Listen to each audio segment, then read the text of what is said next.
Praise the lord. ఈ దిన దేవుని వాగ్దానము. మోషే ఎర్ర సముద్రము నుండి జనులను సాగచేయగా వారు షూరు అరణ్యములోనికి వెళ్ళి దానిలో 3 దినములు నడిచిరి. నిర్గమాకాండము 15వ అధ్యాయము 22వ వచనము. భయంకరమైన ఎర్ర సముద్రాన్ని దాటేశాము, ఇంకా మాకు ఎదురేముంది అనుకున్నారు. కానీ వారెక్కడికి వెళ్ళారు? నీళ్లు లేని అరణ్యంలోనికి వెళ్ళారు. మనం ఈ విషయాన్ని చాలా జాగ్రత్తగా గమనించాలి. మన ఆత్మీయ జీవితంలో ఒక విషయంలో జయం పొందినప్పుడు తృప్తిపడి ఇంకా అన్ని సులభముగా జయించవచ్చు అని అశ్రద్ధను చూపకూడదు.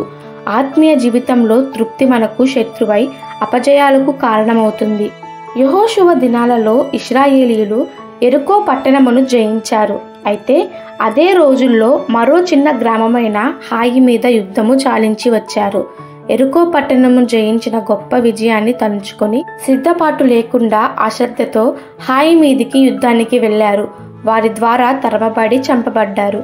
కనుక ఒక జయము తర్వాత అంతా జయముగానే ఉంటుందనుకోవడం అశ్రద్ధ, సాతాను వంచన అని గుర్తించండి.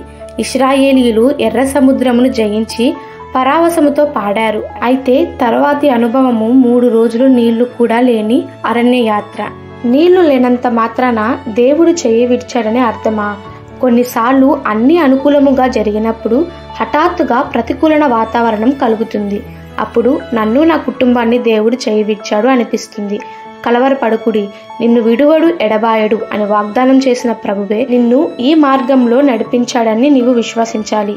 3 దినాలు నీళ్లు లేని మార్గంలో నడుస్తూ ఇశ్రాయేలీయులకు ఒక పెద్ద నీటి చెరువు కనిపించింది. వారి సంతోషానికి అవధులు లేవు. కానీ ఆ నీరు వారు తాగలేనంత చేదుగా ఉన్నవి. ఆశతో నీళ్ల దగ్గరకు పరిగెత్తుకొని వారు వెళ్తే నిరాశ ఎదురైంది. మన ఆత్మీయ జీవితాలలో కూడా అనేక సార్లు ఇలా నిరాశలు ఎదురవుతాయి. ఇలాంటి సమయంలోనే మన ప్రవక్తలను మనము జాగ్రత్తగా ఉంచుకోవాలి.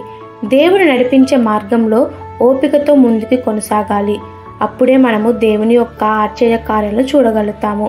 కనుక అధైర్యపడకుండా అద్భుతాలు చేయు దేవుడు మనలను ఆశ్చర్యకరమైన మార్గంలో నడిపిస్తాడని విశ్వసించాలి. ఈ దిన దేవుని వాగ్దానము మనందరి జీవితంలో నెరవేరులాగున ప్రభు కృప మనకి తోడై ఉండునుగాక. ఆమెన్. God bless you.